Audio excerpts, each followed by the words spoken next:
할렐루야. 이제 너무 더워서 힘들었는데 긴장 놓고 있다가 감기 걸린 분도 있는 것 같고요. 또 날씨가 금세 추워지고 선선해졌습니다. 여러분 기도하면서 여러분의 영적인 관리가 되어지면서 건강도 몸도 또 삶도 새롭게 날마다 힘을 얻어가는 은혜가 있기를 바라고요. 또 특별히 이 시간에 또 육신적으로 또 어려운 성도들이 있다면 말씀은 살았고 운동력이 있다 그랬습니다. 좌우의 날선 검보다도 예리해서 영과 혼과 및 관절과 골수를 찔러 쪼갠다 말씀하셨습니다.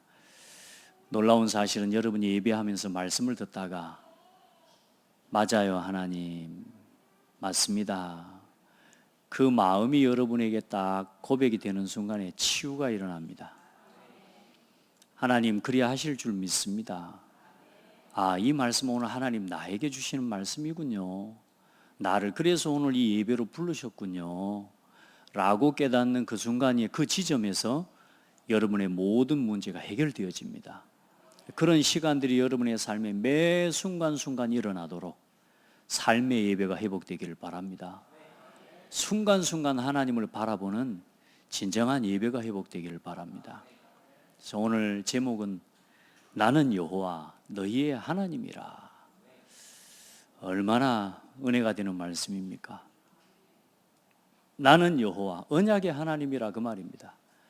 나는 여호와, 이 말은 하나님의 약속에 신실하신 하나님이라 그 말입니다. 변하지 않는 하나님이라 그 말이에요. 그래서 그 언약을 믿고 언약을 따르는 자에게 나는 너희의 하나님이 되리라. 그래, 이스라엘 민족을 애굽 땅에서 너희의 하나님이 되려고 불러내었다. 나는 여호와다, 너희의 하나님이다. 오늘도 특별히 우리 김태진 부목사님이 이제 파송 예배를 드리는데, 이 성경 본문을 가지고 파송 예배 방향을 잡으려고 보니까 방향이 도대체 안 나오는 것 같고, 그런데 말씀을 정리하고 쭉 보니까 오늘 또 개척을 하는 우리 목사님과 또 우리 사모님과 렘넌트들에게 정확한 말씀이에요. 오늘 여러분 언약으로 함께 붙잡는 시간 되기를 바라고, 또 개척의 파송을 받는 우리 목사님 또 우리 사모님 렘넌트들은 나는 여호와 너희의 하나님이니라, 이 말씀 붙잡고 현장으로 가시기를 바랍니다. 우리는 지금 이제 바로 직전, 우리 지난주잖아요. 지난주에 이스라엘 민족이 어떤 일이 일어났어요? 10명의 불신앙에 가나안을 정탐하고 돌아와서 그 현장에 대해서 믿음의 눈으로 바라보고 믿음의 보고를 한 게 아니라 자기 눈과 자기 눈에 보이는 대로, 자기 생각대로, 자기 수준대로 판단하고 본 그 가나안 현장에 대해서 악평을 한 겁니다. 뭐라고요? 우리는 죽었다, 우리는 저 가나안 땅에 들어가면 죽는다, 차라리 우리 애굽으로 돌아가자, 우리가 지금 광야에 오다가 죽어 버렸으면 좋았을 것을, 저 하나님이 우리를 건져내 우리를 불러내서 오늘 여기까지 와, 우리가 지금 죽게 생겼다, 우리 새 지도자를 세워서 우리 다시 돌아가자. 온 백성이 일어나서요, 하나님을 대적하고 일어나서 모세와 아론과 그 믿음의 고백을 한 갈렙과 여호와스를 돌로 쳐 죽이려고 했다는 거예요. 그때 하나님이 임재하시고 충보기도하는 모세를 통해 하나님께서는 그 진노와 재앙을 거두시고 하나님께서는 그들을 다시금 새롭게 인도하셨습니다. 그리고 인도하실 언약을 주신 것입니다. 40년 동안 광야길 돌아라는 재앙과, 사실 어떻게 보면 진노와 재앙인 것 같지만 40년 광야길 사는 동안에도 하나님이 그들을 지키시고 그들이 하나님을 만나 예배할 수 있는 은혜를 주신 거예요. 아멘. 여러분, 하나님은 끝까지 은혜를 베푸시는 분이거든요. 그래서 불신앙은 처음부터 기억하고 가셔야 돼요. 불신앙은 사람을 교만하게 만들어요. 그 불신앙 자체가 자기 생각과 자기 주장이 높다라고 하는, 하나님의 말씀보다 높다라고 하는, 거기서 나온 게 불신앙입니다. 그러니까 내 생각이 높은 거예요. 하나님 말씀보다. 하나님 말씀보다 내 생각이 앞서는 거예요. 그래서 불신앙하는 거란 말이죠. 그러니까 불신앙은 교만하게 만들어요. 또 불신앙은 또 사람을 어떻게 만드냐? 사람을 굉장히 고집스럽게 만듭니다. 지난주에 말씀 봤잖아요. 이스라엘 민족이 하나님이 너희와 함께하지 않으니까 가나안 땅 이제 가지 마라. 가라 그럴 때는 안 가고, 가지 마라고 하니까 또 어때요? 기어코 또 올라가겠다는 겁니다. 자기 생각과 자기 주장을 내려놓지 못하고 자기의 판단을 가지고 또 이제 가겠다는 거예요. 고집을 못 벗어나요. 자기 고집. 끝까지 성령인도 받을 수 없는 불신앙은 우리를 고집스럽게 만들어요. 그리고 결국은 어떻게 하냐? 우리를 나만 무너지게 하는 게 아니라 나와 함께한 사람을 같이 무너지게 만드는 거예요. 우리 성도들은 하나님 앞에 어떤 상황 속에서도 여러분 잘 안 돼요. 내가 여기서 안 하겠다, 여기서 그렇게 하지 않을 것이다 하지만 그 상황과 그 현실이 닥치면 우리도 모르게, 나도 모르게 사람은 나 육신 성공의 소욕이 우선되어 있기 때문에 내 입장에서 모든 걸 선택하게 돼요. 그게 쉬워요. 그래서 여러분, 절대로 불신앙에 빠지지 않는 비밀은 나를 완전히 하나님 앞에 내려놓는 것입니다. 오늘 말씀 찬송한 것처럼 주님 말씀하시면 내가 나아가고 주님 뜻이 아니면 내가 멈춰 서리다. 그러면 그 뜻을 어떻게 분별합니까? 그게 하나님의 말씀이에요. 오늘 주의 종을 통해, 강단을 통해 오늘 여러분에게 말씀하십니다. 그래서 오늘 여러분 언약궤가 며칠 앞서서 행하였죠? 3일길 앞서서 행하였습니다. 그 말은 뭐요? 말씀은 이미, 하나님께서는 이미 여러분의 삶에 성취될 말씀을 3일길 앞서서 주신다는 말. 오늘 이번 한 주간 여러분의 삶에 성취될 말씀을 하나님께서는 오늘도 주의 종을 통해 이 강단을 통해 여러분에게 말씀하시는 것입니다. 그래서 이정표를 보고 가세요. 우리 내비게이션이요, 여기서 서울 어디 가겠다 하면요, 빠른 길, 최적길, 또 최단거리 혹은 제일 경제적인 거리 골라서 다 선택해 줍니다. 오늘은 내가 좀 여유가 있어서 좀 돌아가도 된다 그러면 제일 보기 좋게 최적의 길을 탁 눌러서 가면 돼요. 여러분 어때요? 좀 바빠요. 최단길. 그렇게 선명하게 내비게이션이 안내해줘요, 안 해줘요? 해줘요. 경고 사인도 얼마나 잘 주는지 몰라요. 내가 못 들어서 문제지. 여러분, 말씀은 더 분명하게 우리에게 보여주시는 것입니다. 하나님은 우리에게, 예배하는 자에게, 예배하는 성도에게 하나님의 뜻을 그보다 더 선명하고 정확하게 오늘도 말씀하신다고 믿으셔야 됩니다. 그래서 내 삶이 말씀과 같이 가는 응답을 이제 볼 만큼 여러분의 신앙이 세워지기를 축복하고 하나님의 말씀을 사모하는 신앙이 되기를 바랍니다. 자, 오늘 이제 말씀은 약속의 땅에 들어가서 할 것 이렇게 말씀하셨는데, 이 땅은 하나님께서 주시겠다는 땅이에요. 그래서 2절의 말씀 보면 이스라엘 자손에게 말하여 그들에게 이르라, 너희는 내가 주어 살게 할 땅에 들어가서. 이스라엘 민족이 가서 차지하는 게 아니요, 싸워서 차지하는 게 아니라 이미 하나님께서는 그들에게 그 땅을 주시겠다고 하신 겁니다. 여러분에게 주어진 언약의 땅, 하나님의 말씀, 믿음으로 나아가셔야 됩니다. 언제든지. 자, 그래서 그 땅에 들어가서 해야 될 것에 대한 내용을 다시 이야기합니다. 바로 직전에 어떤 일이 일어났어요? 하나님을 대적하고 원망하고 그 원망했던 10명의 사람들, 정탐꾼들은 다 그 자리에서 죽었어요. 그리고 40년을 광야길을 돌게 될 것이라고 하는 이제 하나님의 말씀과 명령, 그리고 너희 자녀와 너희 후대는 40년 동안 너희의 죄를 지고 광야에서 방황하는 자가 되리라, 이렇게 말씀하셨거든요. 그 어마어마한 재앙과 진노의 시간이 지나고 난 이후에 하나님께서는 곧바로 말씀하시는데 뭘 말씀하십니까? 하나님이 그들에게 오늘 예배를 명령하시는 것이 아니라 하나님 앞에 나올 수 없는 죄인이 하나님 앞에 설 수 있는 은혜와 긍휼의 시간을 말씀하고 있는 거예요. 이스라엘 민족, 우리 모든 사람은 하나님을 예배할 수 없는 존재예요. 하나님께 나아갈 수가 없어요. 그런 죄인들이, 그런 이스라엘 민족들, 그 수많은 사람들이 하나님을 온 회중이 일어나서 어제까지만 해도 하나님을 원망했다니까요. 어제까지만 해도 저 모세를 죽이고 우리가 새 지도자를 세워서 애굽으로 다시 돌아가자라고 이야기했던 사람들이라니까요. 자, 그 사람들에게 무슨 이야기를 해줘야 되겠습니까? 우리 같으면 화가 나서 한 일주일 이야기 안 하잖아요. 우리 같으면 화나고 다투면 한 달 동안 말 안 해불잖아요. 근데 우리 하나님은요, 모세에게 다시 명하여서 뭐라고 하냐, 너희들이 약속의 땅 가나안 땅 하나님 주실 것이라는 걸 말씀하시고 그 땅에 들어가 또 뭘요? 예배해라. 다시 말해 무슨 말이요? 내 앞에 나와라. 나와 뭐 하자? 교제하자. 그 은혜의 길과 하나님의 은혜의 시간을 하나님 말씀하고 있는 겁니다. 그래서 번제, 화제는 태워서 이제 드리는 건데요, 번제는 나를 온전히 태워드리는 것이고요, 서원제는 하나님 앞에 서원하고 내가 뜻을 정하고 하나님 앞에 예배하는, 낙헌제는 기쁨과 즐거운 마음으로 하나님 앞에 헌신하는, 자원하는 마음으로 헌신하는 제사를 이야기하고요, 절기제, 각 1년의 6월절 또 초실절, 수장절, 자 이런 절기제로 각 그때마다 어떻게 예배해야 될 것인지를 다시 말씀하시는데, 오늘은 특별히 이제 말씀하시는 중에 지금까지는 어떤 제사에 대한 부분들, 특별히 소제에 대해서 자세한 어떤 양을 얼만큼 해라라고 하는 구체적인 양에 대한 언급이 없었는데, 오늘은 그 양에 대한 언급까지 구체적으로 말씀하시면서 하나님께서 제사를 말씀하시는 것입니다. 오늘 여러분 읽어본 대로, 그래 오늘 전제라는 의미는 그렇습니다.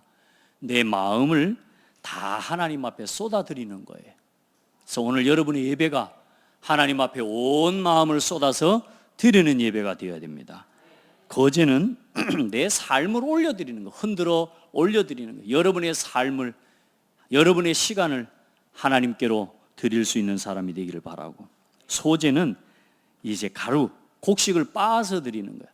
내 자아, 내 고집, 내 생각, 내 모든 것을 완전히 가루처럼 곱게 갈아서 내 자아를 완전히 내려놓고 하나님 앞에 곱게 내 자신을 하나님 앞에 드리는 예배가 회복되기를 축복합니다. 그 모든 것을 가지고 화제로 태워서 올려드릴 때에 하나님의 여호와의 풀에 함께 타올라가는 그 향기를 하나님이 받으시고 흠양하시는 예배라는 것입니다. 오늘 우리 예배가, 여러분의 예배가 하나님이 흠양하시고 기쁘게 받으시는 향기와 같은 예배로 드려지는 시간 되기를 바랍니다. 여러분 간절히 하나님의 은혜를 사모하는 마음으로 오늘 예배 앞에 서기를 주의 이름으로 축복합니다.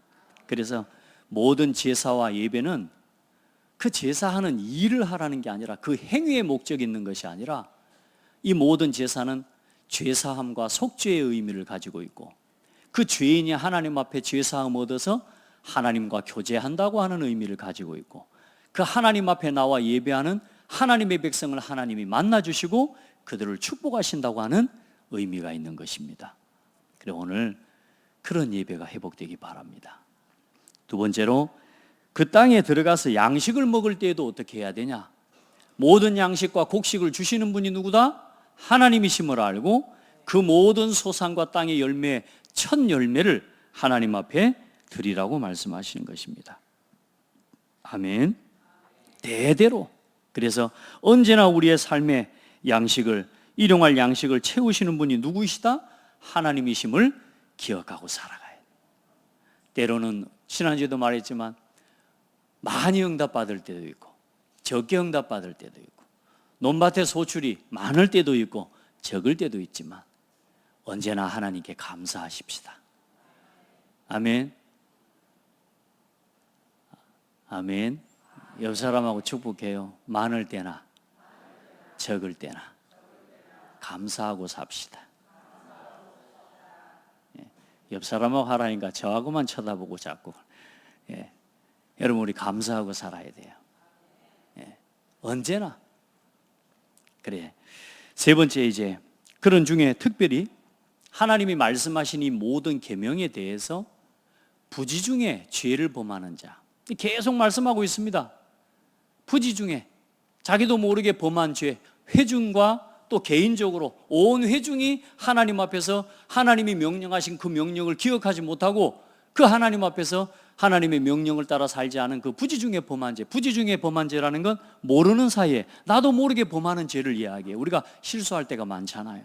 그리고 개인적으로 실수할 때 하나님 앞에 어떻게 예배하고 또 그것을 어떻게 사죄를 구하고 죄사함을 받을 것인지 그 제사와 하나님 예배의 비밀을 말씀하셔요. 무슨 말입니까?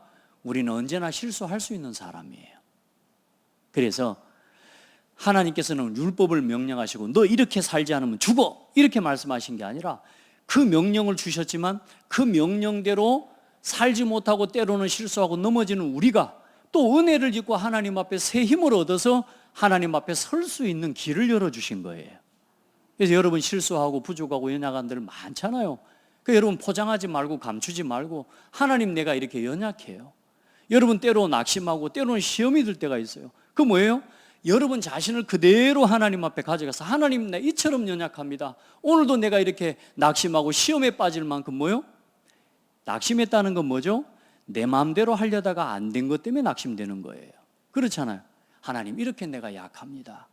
이런 나를 용서해 주세요. 시험에 든다는 건 뭐요?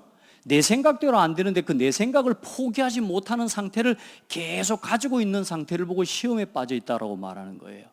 그러니까 여러분 여러분의 생각을 내려놓고 하나님의 생각을 여러분의 마음에 담으시면 돼요. 그래 이렇게 연약한 나를 그럼에도 따라합시다. 그럼에도 불구하고 사랑하시고 그럼에도 불구하고 나를 사랑하시고 내게 은혜를 주셔서 오늘도 이렇게 하나님께 나와 예배하게 해주셔서 감사합니다. 그거예요. 자, 그런 중에 이제 중요한 건 뭐냐? 고의적으로 죄를 범하는 사람이 있단 말이에요. 고의적. 무슨 말이냐? 명령을 알고도 하나님의 말씀을 알고도 이렇게 하면 안 된다는 사실을 알고도 이렇게 하면 죽는다는 사실을 알면서도 죄를 범하는 거예요. 그 사람은 어떻게 해라? 백성 중에서 끊어질 것이다. 왜요? 그런 사람은 31절에 여호와의 말씀을 멸시하고 그의 명령을 파괴하였은즉 무슨 말입니까? 하나님의 명령을 듣지 않고 파괴했다는 거예요. 하나님의 말씀을 멸시한다. 다시 무가치하게 여겨버린 거란 말이에요. 그래서 그 사람은 어떻게 해요? 백성 중에서 끊어질 것이다. 그리고 오늘 또 안식일에 죄를 범한 사람이 있습니다. 안식일에 죄를 범한 사람 또한 뭐죠? 안식일은 쉬라고 말씀하셨습니다. 지금 우리는 안식일을 지켜요? 주일을 지켜요? 예, 우리는 주일을 지킵니다. 이 안식일은 뭐냐면 이제 구약에 하나님께서 1회 동안 천지를 창조하시고 6일 동안 천지를 창조하시고 마지막 날 하루 동안에 뭐 하셨어요? 안식하셨습니다. 쉬셨습니다. 그러면서 그 날을 안식일이라고 말씀하신 것입니다. 그래서 창조와 하나님의 시간의 결론이 뭐냐? 안식입니다. 그만큼 중요한 날이에요. 그래서 그 안식일에는 일하지 마라. 그래서 사람이 며칠째에 창조되었죠? 사람이 6일째에 창조됐죠. 6일날. 6일째 맨 마지막에 땅의 짐승들과 모든 것을 다 지으시고 마지막에 하나님의 형상을 따라 남자를 지으신 것입니다. 아담을 지으셨어요. 그 아담을 지으시고 중요한 건 뭐죠? 그 사람이 태어나고 지어진 다음에 첫 번째 날은 그럼 무슨 날이 되는 거예요? 사람에게 주어진 첫 번째 날 안식일이잖아요. 6일째 창조됐으니까 7일날은 안식이라. 무슨 말입니까? 하나님은 우리 모든 사람에게 가장 먼저 뭐부터 주시는 하나님이냐? 참된 쉼과 안식을 허락하시는 하나님이요. 그 쉼을 누리는 시간, 그 안식을 얻는 시간이 뭐냐? 예배라 그 말입니다. 하나님을 예배함으로 시작하는 인생이라 그 말이에요. 우리의 삶, 우리의 신앙, 사람의 본분은 그래서 하나님을 예배하는 거예요. 그래서 예배로 시작하고 예배로 끝나는 인생이에요. 그래, 그 안식일을 그렇게 중요하게 하나님이 제정하셨는데 오늘 어떤 사람이 아마 토요일은 아니고 토요일이 안식일이니까 아마 6일째 되는 날 아마 좀 놀다가 몰라 이 사람이 술 먹고 어디 좀 취했었던가 모르겠어요. 이 사람이 나무를 못했던가 봐. 그래 나가 산에 가서 나무를 한 거예요. 안식일 날. 왜? 불 때 가지고 뭐 하려고? 밥 지어 먹으려고. 그러니까 일단 나무를 하는데 그 사람을 잡아다가 이제 뭐요? 데리고 와서 안식일에 일한 사람을 어떻게 판단해야 될지 이 안식일을 범한 사람에 대해서 하나님이 어떻게 해라고 하는 말씀을 구체적으로 하신 게 없기 때문에 모세가 하나님 앞에 기도하는데 하나님 뭐라고 말씀합니까? 안식일을 범한 그 사람을 돌로 쳐 죽여라. 진영 밖으로 불러서 회중들이, 여러분 생각해 보세요. 내 형제를 내가 돌로 쳐 죽인다고 생각해 봐요. 얼마나 잔인합니까? 얼마나 무섭습니까? 하나님 그렇게 잔인하신 분입니까? 하나님 어떻게 그럴 수 있습니까? 세상에 밥 좀 해먹겠다고 나무 좀 했는데 그걸 몰아가시면 어떻게 됩니까? 맞는 말이죠? 아니, 밥 좀 해먹겠다고 먹고 살라고 안식일을 좀 일 좀 했는데 잠깐 그걸 하나님 안 봐줍니까? 여러분 맞는 말이죠? 그게 틀렸다고 말이에요. 하나님은 그 안식일을 지키도록 6일째에 이틀치의 모든 것을 주시고 그 안식일을 지킬 수 있는 모든 필요를 하나님은 그들에게 언제나 공급하셨습니다. 그리고 안식일 날은 여호와께 명하는 날, 쉬고 예배하고 하나님 앞에 예배하는 날이 되어지도록.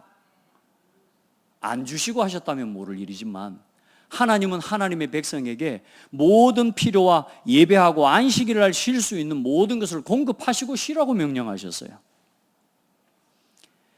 그래, 많은 사람들이 그럽니다. 자기가 실수한 그 실수를 가지고 그걸 뭐라고 하냐, 이렇게 하면서 법안을 만들어내. 지금 세상에 지금 국가적으로, 사회적으로, 정치적으로 성경과 반대되는 법안들을 계속 만들어냅니다. 특별히 동성애 합법화. 그거 왜 사람들 좀 연약한 사람들을 도와줘야 되는 거 아니냐, 그 사람들을 그렇게 함부로 대하면 어떻게, 함부로 대하는 게 아니라 그들은 치유가 필요한 사람들이에요. 맞아요? 여러분, 잘못된 일들을, 자, 안식일 날 좀 뭐라 하냐, 그게 아니라 다른 법안을 만들어내는 게 아니라 하나님이 주신 말씀과 법, 성경의 가치관, 성경의 하나님의 이 성경적 가치관과 세계관을 하나님의 말씀과 벗어나게 만들기 위한 세상에 지금 말하자면 사단의 전략들을 여러분 볼 수 있어야 돼요. 결국은 뭘 버리게 만드는 거예요? 성경의 가치관을 버리게 만드는 거예요.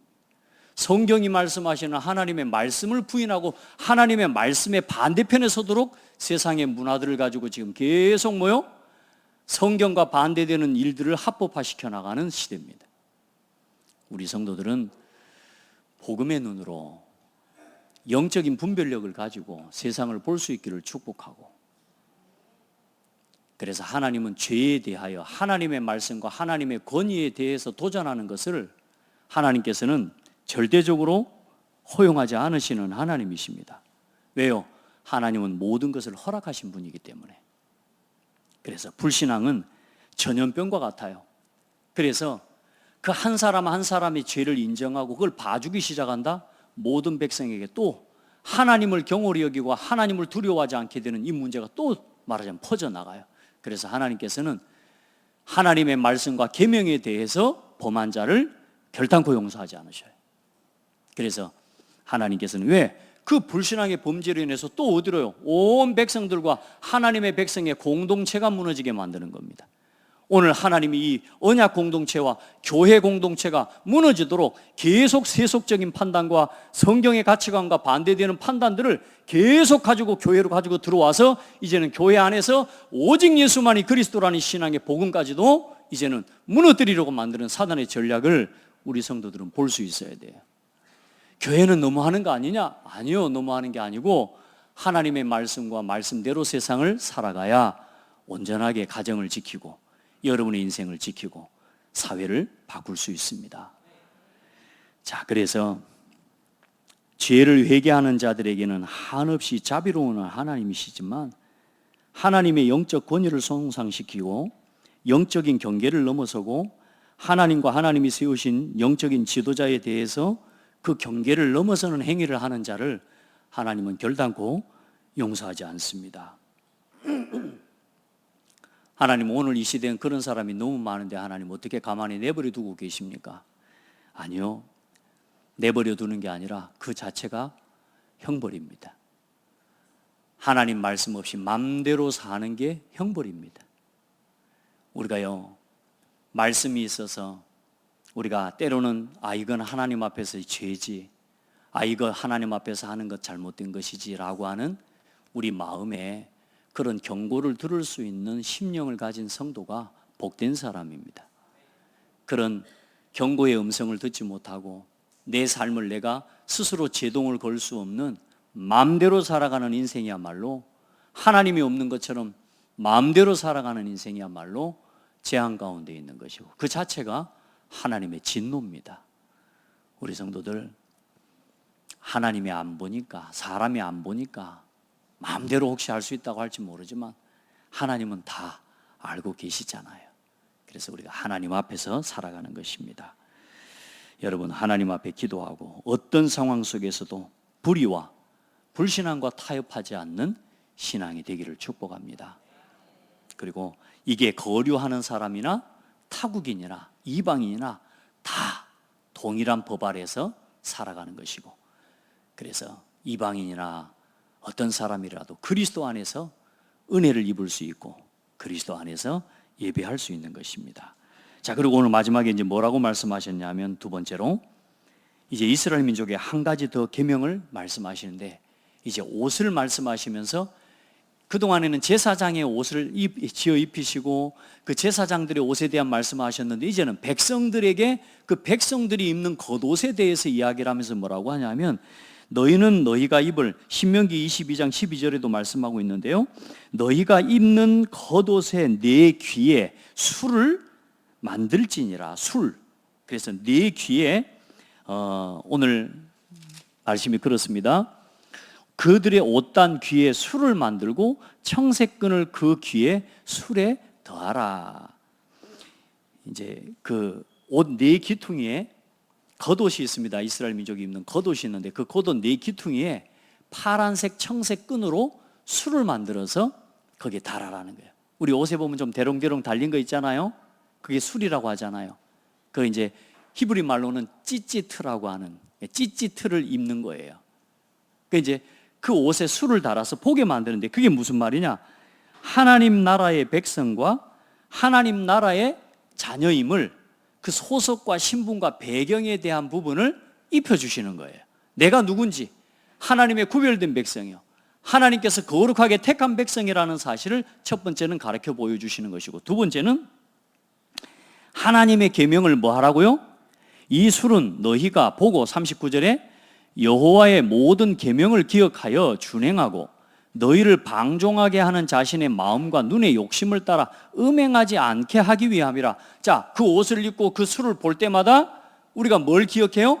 하나님의 말씀을 기억하고, 우리의 눈과 우리의 생각으로 보면서 눈의 정욕, 안목의 정욕이라고 하잖아요. 우리가 보고 느끼고 생각하다가 결국은 음행에 빠지고 정욕에 빠지고 방종에 빠지게 되는 그런 삶이 되어지는. 그래서 우리가 그걸 볼 때마다, 모든 사람들이 옷을 입고 다니니까 어때요? 볼 때마다 뭐예요?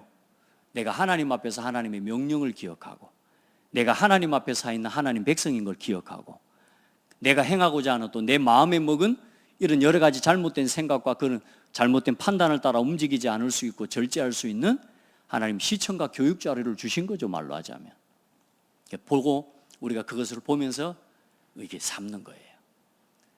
그것을 요즘 보면 뭐 대문 앞에 들어갈 때 입춘대길, 얼마나 불신자들은요 정확하고 막 분명하게 그런 표식들을 해놓은지 몰라요. 여러분 혹시 손에 뭐 붙이고 뭐 이마에 뭘 붙이고 뭐 방 안에 들어갈 때 뭘 붙여놓은, 이걸 볼 때마다 기억하고자 이런 여러 가지 나름대로 여러분 기억하기 위한 방법을 가지고 살아가는 사람들도 있지만, 오늘 여러분 마음속에, 심령 속에 하나님과 통하는 빛의 망대를 세우시고 언제나 하나님의 뜻을 구하는 기도의 망대를 세우게 되기를 주의 이름으로 축복합니다. 자, 그래서 그래서 이 청색은 특별히 하늘을 뜻하고 의미하고, 우리가 하늘을 바라볼 때, 또 그리고 이 술을 볼 때마다 세상의 정욕을 따르는 자가 아니라 하늘의 영광을 사모하는 삶이 되어지도록, 또 우리 눈이 파란색을 볼 때 좋습니다. 바닷가나 또 하늘을 쳐다볼 때도 참 좋아요. 청명하다라고 하잖아요. 자, 그러면서 또 제사장의 옷에 청색 실을 꼬아 베게 만들게 했거든요. 그 청색 자체가 왕적인 위엄과 신성을 나타내는 표식이고요. 또 성막 휘장에도 청색 끈을 갖다가 함께 꼬았습니다. 그게 만왕의 왕이신 하나님의 보좌를 상징하는 모습이기도 합니다. 그래서 하나님의 백성은 왕 같은 제사장으로, 세상과 구별된 사람으로, 또 기품 있고 거룩하고 위엄 있고 고귀한 사람으로 하나님이 우리를 세워주셨다 그 말입니다. 아멘. 여러분 고귀한 사람입니다. 기품이 있는 사람입니다. 하나님 자녀, 하나님 백성으로서의 기품을 풍기는 아름다운 신앙인들이 다 되기를 축복합니다. 그러면서 하나님 마지막에 뭐라고 하십니까? 나는 여호와 너희의 하나님이니라. 너희의 하나님이 되려고 애굽 땅에서 너희를 인도하여 내었느니라. 나는 여호와 너희의 하나님이니라. 두 번이나 나는 여호와 너희의 하나님이니라. 내 모든 계명을 기억하고 행하면 나는 너희의 하나님, 행하면 너희의 하나님 앞에 거룩하리라. 너희는 내 백성이다. 너희는 내 소유다. 아멘. 여러분 이렇게 좋으신 하나님 내 안에 함께 계시는데 기분 나빠요? 사랑하는 사람이 옆에서 너 내 소유야 그러면 기분 좋잖아요. 그렇죠? 우리 워낙 요즘 이제 혼자 살고 싶은 세대가 많아가지고 누가 뭐 내 거라 그러면 싫어하고 막 이럽디다마는 하나님의 소유로 살아야 됩니다. 하나님이 나의 하나님이라 그래서 마지막 결론은 뭐냐? 우리 한번 고백합시다. 하나님은 나의 하나님이십니다. 나는 하나님의 자녀입니다. 하나님이 오늘 말씀하셨잖아요. 나는 여호와 너희의 하나님이니라 하셨으니까 우리는 뭐라고 화답해야 돼요? 맞아요, 하나님. 하나님은 나의 하나님이십니다. 나는 하나님의 자녀입니다. 이게 여러분의 고백이 돼야 돼요. 아멘. 약속하신 땅 하나님이 주신다고 말씀하셨습니다. 오늘 여러분 기도하고요. 오늘 여러분 거기 기록되지 않은 성경 구절을 두 개만 넣으시길 바랍니다. 로마서 13장 12절로 14절, 갈라디아서 3장 26절로 29절. 로마서 13장 12절로 14절에 그리스도로 옷 입어라. 오늘 저와 여러분의 곁에 이 찌찌트를 입히는 건 뭐냐? 그 찌찌트가 뭐냐? 그리스도로 옷 입으라는 겁니다. 그리스도로 옷 입고 하나님 앞에 육신의 일을 도모하지 마라. 정결하게 살아라. 구별되고 정결한 하나님의 백성으로 살아가라. 갈라디아 3장 26절에 그리스도와 합하여 세례를 받는 자는 그리스도로 옷 입었느니라. 그래서 그 그리스도로 옷 입은 모든 사람은 유대인이나 헬라인이나 자유인이나 남자나 여자나 다 그리스도 안에서 하나니라. 나만 하나님의 백성, 나만 유대인들이 실패한 게 뭡니까? 나는 너희의 하나님 여호와라 이렇게 말하니까 이스라엘 민족 유대인들이 실패한 게 뭐죠? 나만 유대, 나만 하나님 백성이야. 우리만 하나님 민족이야. 그래서 저 다른 민족들, 다른 나라 사람들은 다 짐승 취급해버린 거예요. 그게 유대인의 실패의 이유입니다. 그걸 뭐 선민사상이라고 해요. 우리를 왜 부르셨어요? 모든 민족 237 나라 5천 종족을 살리기 위해 모든 민족 가운데 하나님의 영광, 하나님의 거룩함을 나타내어서 그 거룩함에 동참하는 하나님의 백성으로 삼으시려고 하나님 이스라엘을 택하신 거 아닙니까? 근데 그걸 놓치고요. 그 옷을 자기들의 패션, 자기들의 문화로 만들었어요. 거룩한 옷을 입고 행세는 그렇게 하고 다니지만 그들의 중심에는 거룩함을 잃어버린 백성이 된 겁니다. 우리 성도들 그리스도 안에서 거룩함으로 옷 입고 그 그리스도로 옷 입는 여러분의 심령이 되기를 주의 이름으로 축복합니다. 이제 그 찌찌트의 의미가 그렇습니다. 237 5천 종족을 위해 하나님 우리를 구별하셔서 우리가 그냥 옷 좀 걸치고 있다고 해서 모양 좀 내고 있다고 해서 찌찌트를 입고 있다고 해서 그 술을 단 옷을 입고 있다고 해서 예배자가 아니라 오늘 여러분의 중심으로 진심으로 전심으로 온 마음을 다해서 전제를 드리듯이 하나님 앞에 온 마음을 들여서 하나님을 예배하는 진정한 예배자들이 되기를 축복합니다. 온 마음으로 하나님의 말씀을 사모하는 복되고 아름다운 구별된 성도의 삶을 회복하기를 바랍니다. 그리고 항상 기도해요. 어떤 순간에도 하나님께 기도해요. 하나님 우리 기도를 들으시는 하나님이요. 하나님은 조시는 하나님이 아니요 주무시지도 않고 졸지도 않으신다고 말씀하셨어요. 하나님께 기도해요. 하나님은 늘 깨어서 우리의 기도를 들으시는 하나님이에요. 전심으로 하나님을 찾고 구하시기를 바랍니다. 그리고 전도와 선교 위에 살아가세요. 이 백성은 내가 나를 위하여 지었나니 나를 찬송하게 하려 함이라. 내가 내 영광을 위하여 창조한 자를 오게 하라. 내가 그들을 지었고 내가 그들을 만들었느니라. 하나님의 영광과 찬송이 되게 하시려고 우리를 부르셨습니다. 그래, 이 복음을 전하는 전도자로 살아가고 여러분의 경제와 여러분의 모든 삶을 우선순위 헌금에 두고 살아가는 신앙이 되기를 축복합니다. 그 거룩한 삶을 여러분 살아가는 그리스도로 옷 입고 거룩한 삶의 모습을 또 살아내는 복된 성도들이 되기를 바랍니다. 그리고 2, 3, 7, 5천 종족을 살리고 모든 사람을 살리고 치유하는 광선, 빛의 증인이 되기를 예수님의 이름으로 축복합니다. 자, 오늘 이 찌찌트에 달린 이 술, 옷단, 이 옷깃에 대한 의미가 굉장히 중요한 게 또 뭐냐면요, 말라기 4장 2절에 보면 하나님을 경외하는 자에게는 공의로운 해가 떠올라서 치료하는 광선을 비출 것이다. 그 공의로운 해라는 건 예수 그리스도를 이야기해요. 그 공의로운 해가 떠올라서 치료하는 광선을 비출 것이다. 그 광선에 대한 단어가 말하자면 카나프라는 단어인데, 그 카나프라는 단어가 똑같은 의미가 뭐냐면 날개, 가장자리, 옷 날개, 옷끝, 옷 가장자리라고 하는 의미를 가지고 있어요. 그 가장자리에 달린 게 아까 뭐라 그래요? 술을 달아, 찌찌트를 달았단 말이에요. 그 파란색 띠와 그 끈, 그게 뭐냐? 치료하는 광선을 바라는 하나님의 빛이라고 말이에요. 우리가 입은 이 옷이 그리스도로 옷 입고 그리스도 안에서 거룩한 하나님의 이 은혜의 삶을 살아갈 때에, 이 복음을 누리면서 살아갈 때 여러분의 삶을 통해 그리스도의 생명의 빛이 전해지고 나타나게 되는 것이란 말이에요. 아멘. 오늘 여러분의 삶을 통해, 그리고 광선이라는 거 보면 파란색이잖아요. 레이저를 보면 파란색이거든요, 빛이. 그러니까 여러분, 그 빛을 받으면 사람이 죽어요. 눈이 실명돼요.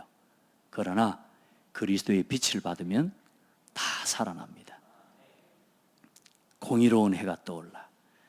여러분을 통해 모든 사람을 살리고 치유하는 그 치유의 강선, 치유의 빛 대신 그리스도를 날마다 누리고 전하고 사시기를 축복합니다.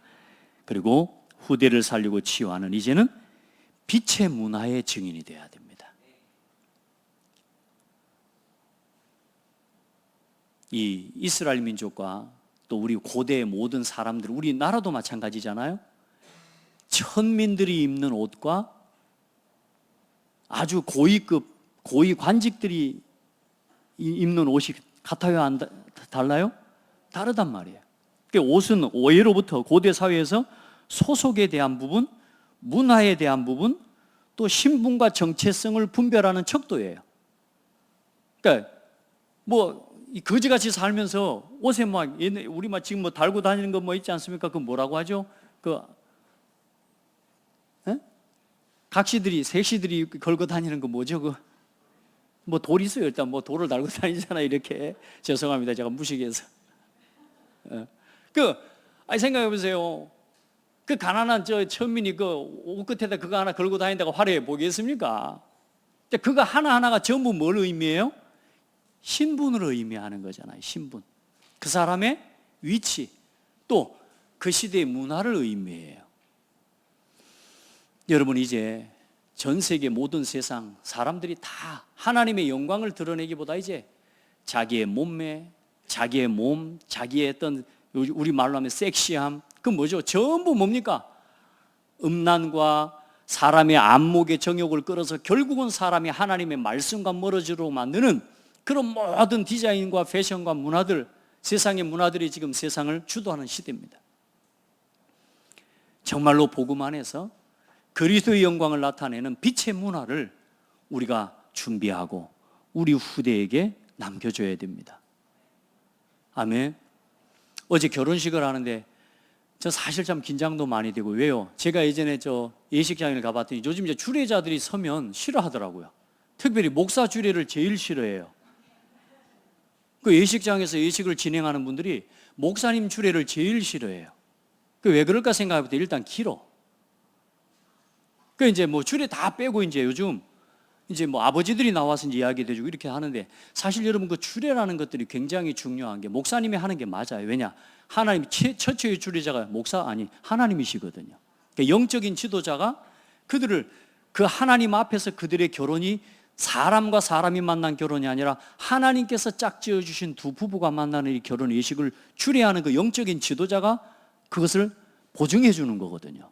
그리고 부모들과 가정과 모든 친지들 앞에서 이 두 사람이 법적으로 부부가 되었음을 선포하고 선언하는 아주 중요한 의식이에요.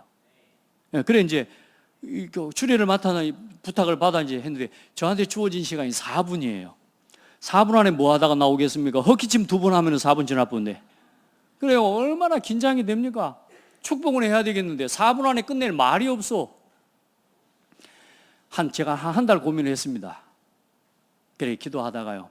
어제는 제가 정리를 해서 제가 타이머 켜가지고 읽으면서 시간을 맞춰보니까 4분 좀 넘어요. 그래 제가 양해를 구하고 5분 만에 마치기로 했는데 또 권사모가 또 얄궂게 또 초를 쟀더라고요. 5분 40 몇 초 나왔다네. 가서 이제 제가 좀 안 해야 될 말 몇 마디 앞에 좀 했어요. 그래서 지나간 건데 딱 5분 맞췄습니다. 할렐루야. 자, 근데 여러분이 보이지 않지만 이런 영적인 문화예요. 근데 너무 감사한 건 그래도 우리 장로님은 얼마나 기도하셨는데 그 기도의 영적 분위기가 제가 느껴져요. 우리 장로님이 그 한 사람의 기도가 그 가정에서 그리스도로 옷 입은 한 사람이 그 가정에 빛을 비추니까요. 어둠의 세력이 완전히 무너진 게 보여요.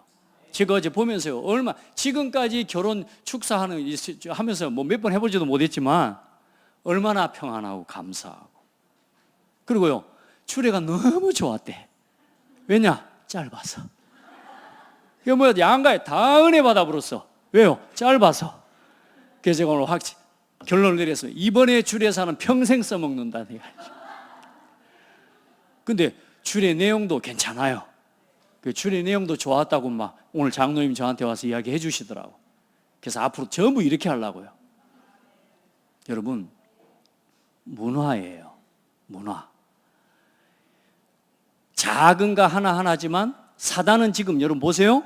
그 문화를 통해서 가장 중요한 영적인 의미들을 하나씩 빼가고 있어요. 그게 지금 이 시대의 문화입니다. 결혼하는 그 결혼이 얼마나 두 사람에게 중요한 건데요. 그 주례를 못하게 만들어요. 여러분 굉장히 중요한 겁니다. 그래서 결국은 사단은 뭘 무너뜨려요? 이 결혼을 무가치하게 만들고 결혼을 결국은 또 뭐요? 사람의 생각으로. 여러분 하나님 앞에 기도하면서요. 이 복음의 문화를 하나하나 하나님 앞에서 만들어 가야 돼요. 그렇게 하기 위해 하나님이 우리를 부르신 겁니다. 마지막 때에 사단은 계속 성경의 가치관과 반대되는 문화와 이 성경의 가치관을 무너뜨리는 법안들을 하나하나 법제화시켜 나가고 법규화시켜 나가고 있습니다. 우리 성도들 기도해야 돼요. 여러분 무턱대고 아무 당이나 그냥 막 내 마음대로 그 정치인들을 뽑는 게 아니라 여러분이 원하고 하는 이 사람이 어떤 생각과 가치관을 가지고 있는지. 지금 대한민국의 대부분의 정치인들이 한국 교회를 줄여야 된다, 교회를 무너뜨려야 된다라고 하는 생각을 가지고 있는 정치인들이 많습니다. 우리 성도들 기도하면서 복음의 문화를 회복해 나가는 증인들이 다 되기를 축복하고, 특별히 오늘 파송을 받는 우리 김태진 목사님, 오늘 네가 들어갈 땅, 그 땅에 들어가서 뭐 해야 될 것인지를 말씀하셨습니다. 하나님을 예배하는 예배의 처소를 세워내기를 바라고, 어떤 순간에도 무너지지 않는, 세상과 타협하지 않는 생명의 복음의 빛을 비추는 예배자를 세워내는 교회를 세우기를 축복하고, 하나님 앞에서 정말로 기도하면서 어떤 문제도 이제 그리스도로 옷 입고 가는 모든 현장에, 또 가는 화순 현장에 생명의 빛을 비추고 생명의 빛의 문화를 일으키는 교회를 세우는 축복이 있기를 바랍니다. 그 길을 또 그 언약을 붙잡고 가는 우리 두 분 목사님 사모님에게 하나님이 이렇게 말씀하십니다. 나는 여호와라. 나는 여호와 너희의 하나님이니라. 그 응답으로 축복합니다. 힘을 얻는 은혜가 있기를 바랍니다.